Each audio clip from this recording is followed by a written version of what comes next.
Welcome again. In continuation with the earlier episode, talking about money again. Now, I had mentioned that, how do you treat money? I asked you, do you take it for granted? Like, hey, it'll come, it'll come. It'll come. Will it stay? Now, for that, you need discipline. Or so called, a lot of people say that you need discipline.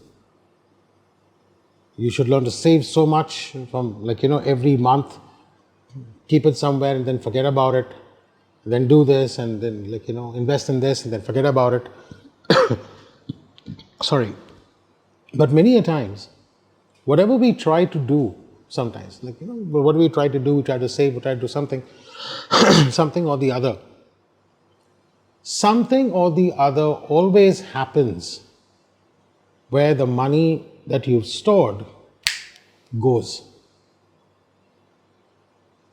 You incur losses in business, someone's sick at home, hospital bills, something or the other that's negative happens. This is why I said, think of money as energy. Let me explain how money lasts. Let's say you're running a 100-meter dash. Okay? I guess that's a poor example. Let's say if you're running a marathon, you intend to start at a steady pace. You never give it your all.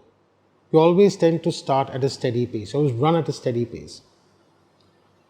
And when you're about to reach the finish line, that's when you give it your all. Right? Money is a lot like that.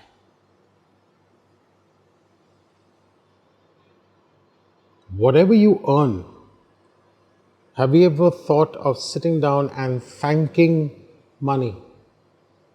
Of saying, thank you for being with me. Thank you for taking care of me. Have you ever apologized to money? I know this may sound absolutely ridiculous, rubbish.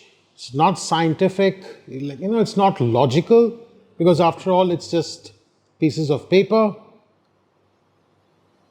And of course, the very famous saying that money can't buy happiness, to which you also have an alternative saying. It's like, it's better to cry in a Rolls Royce than on a bicycle. Are you seeing the conflicting statements here? What I'm basically trying to say, people who are wealthy are people who have taken care of their money, who have nurtured their money.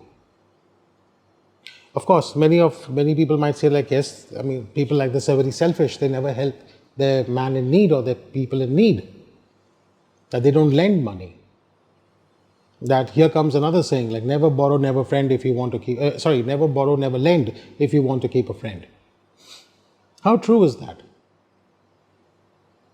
How true is that? The concept of money, when you're talking about the concept of money, I am not just talking about the paper money that you count or the coins that you have in your pockets. What I'm talking about is the entire concept of terming money as energy.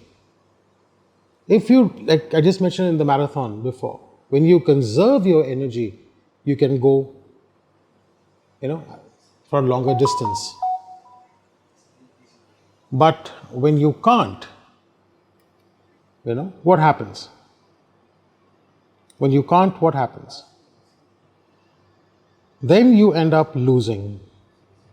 Then you end up making hasty decisions because you think, okay, I've got money, I can do whatever, That is called, that is where you start disrespecting that energy.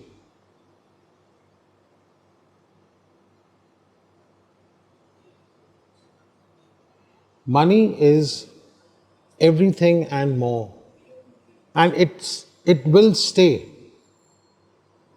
It will stay only if you know how to take care of it, if you know how to preserve it, if you know how to nurture it.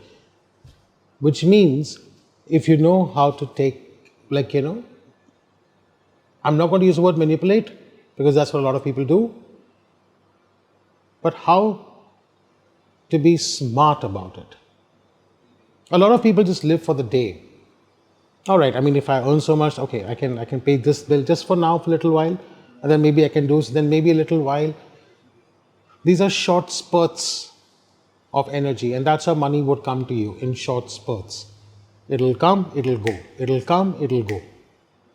But for someone who has dedicated his life on, like, okay, no, I want to preserve this wealth of mine, that continues to become a legacy, that grows to be a legacy. I know this may sound like, really far fetched, and I'll explain even more in detail in the third episode. But before I do that, I would again try to reiterate what I said earlier. Please consider money as energy. Just think about it. Just sit down and think about it. It'll sound very foolish if I'm going to compare money to a human being. But a human being is also energy. If you take a human being for granted, if you're going to abuse a human being, if you're going to bully a human being, if you're going to say negative things against a human being, for how long is that human being going to stay with you? Irrespective of how humane that person may be, eventually that person will leave. The same thing will happen with money. Now, let me explain this in detail in the third episode. Keep watching, keep listening, try not to judge.